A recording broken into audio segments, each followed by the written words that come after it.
सुरक्षिततेचे नियम व्यवस्थित पाळले जात आहेत का नाही हे बघण्यासाठी मॅन्युअल इंटरव्हेन्शन नसताना ऑटोमेटेड सिस्टीम निर्माण व्हाव्यात. म्हणजे केवढी चलनं झाली असतील त्याच्या 10 पट हा नंबर जास्त आहे.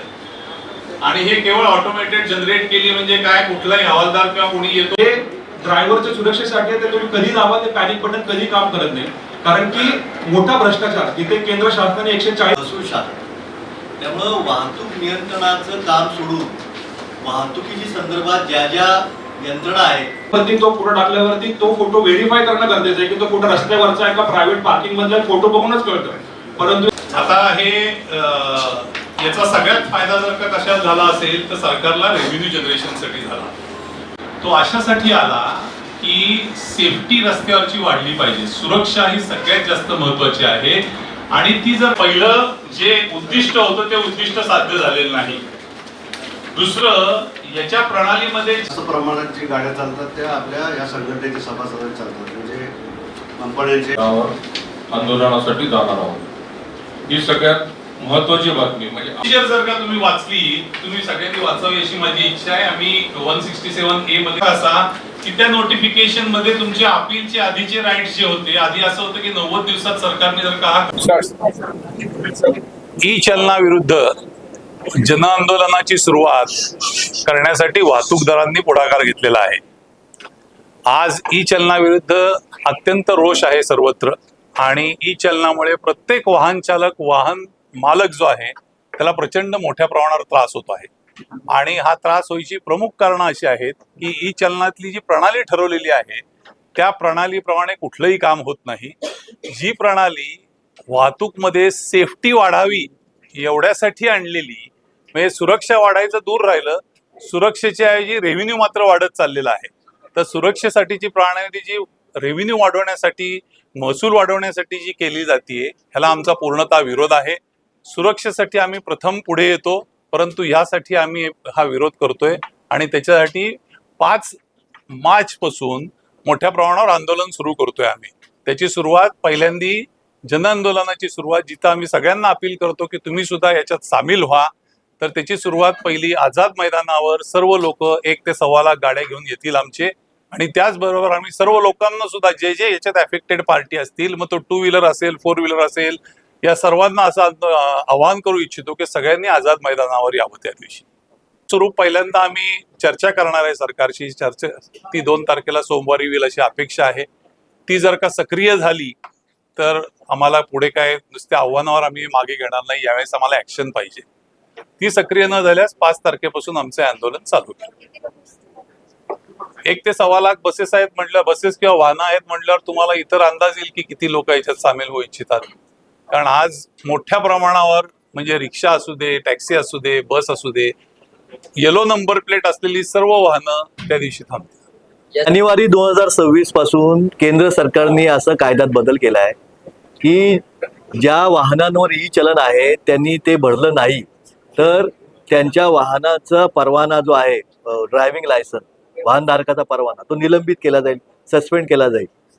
आणि हा जो आहे तो भारतीय राज्यघटनेने जो बचावाचा अधिकार दिलेला आहे त्याचा भंग आहे. कारण पूर्वी ज्यावेळेस तुम्हाला एखादा पोलिसांनी तुमच्यावर खटला भरला तर तुमचं लायसन, फिजिकल लायसन घेऊन तुम्हाला हेल्ड टाइम दिला जायचा.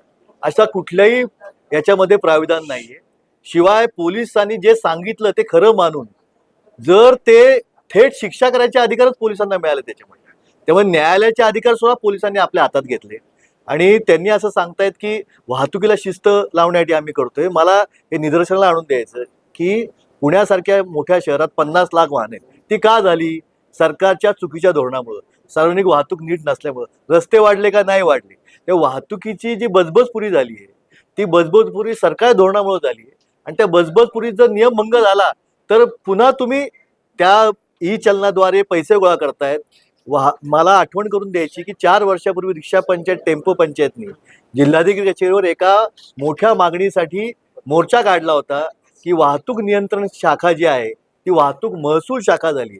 महसुलाचे प्रत्यक्ष अप्रत्यक्ष कराद्वारे राज्य आणि केंद्र पैसे गोळा करतं.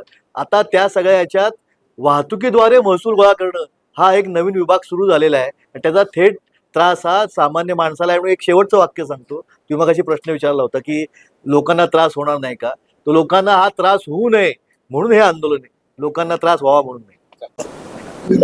आपल्या शहरामध्ये नवीनच एक ऍप्लिकेशन आलं आहे. ते ऍप्लिकेशन पोलिसांचं ट्रॅफिक कॉप त्याचं नाव आहे.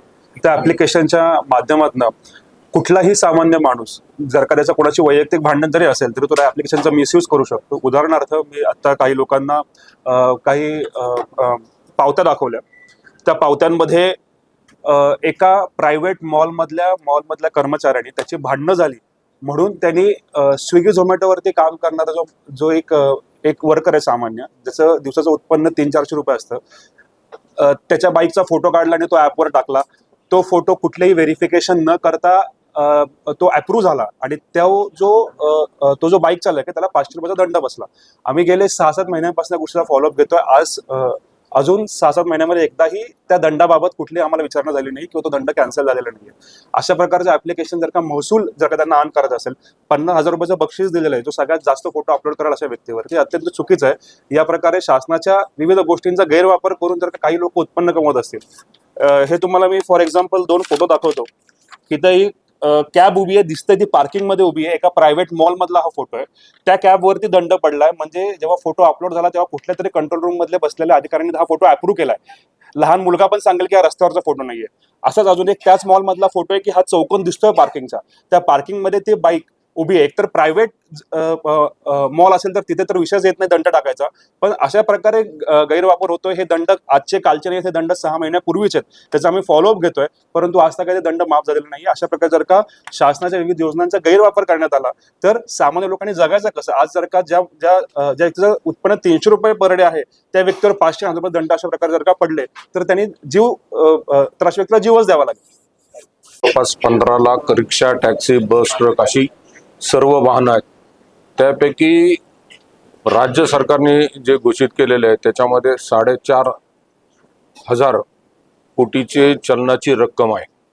आपण पुण्याचा जर विचार केला तर पुण्यात आता परवाशी पोलीस प्रशासनाने जे जारी केलेलं आहे त्याच्यामध्ये 40 लाख वाहनांपैकी जवळ ते 25 ते 30 लाख ही चलनाची रक्कम बाकी आहे. त्याची रक्कम सांगतात ते पण अंदाजे 20 ते 25 कोटीच्या आसपास हा दंडाची रक्कम असू शकते असा अंदाज आहे.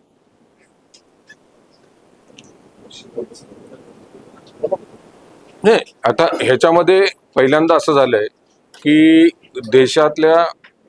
राज्यातल्या शालेय विद्यार्थी वाहतूक, नंतर कंपन्यांना स्टाफ देणाऱ्या बसेस, ते सगळ्या बसेस, रिक्षा, ट्रक, टेम्पो, हे सगळे घटक याच्यामध्ये सामील आहेत. त्याचबरोबर आमची जी दुसरी संघटना आहे की 55 RTO मध्ये आमचे 25,000 प्रतिनिधी काम करतात, ते पण 5 तारखेपासून या संपात पूर्णपणे सामील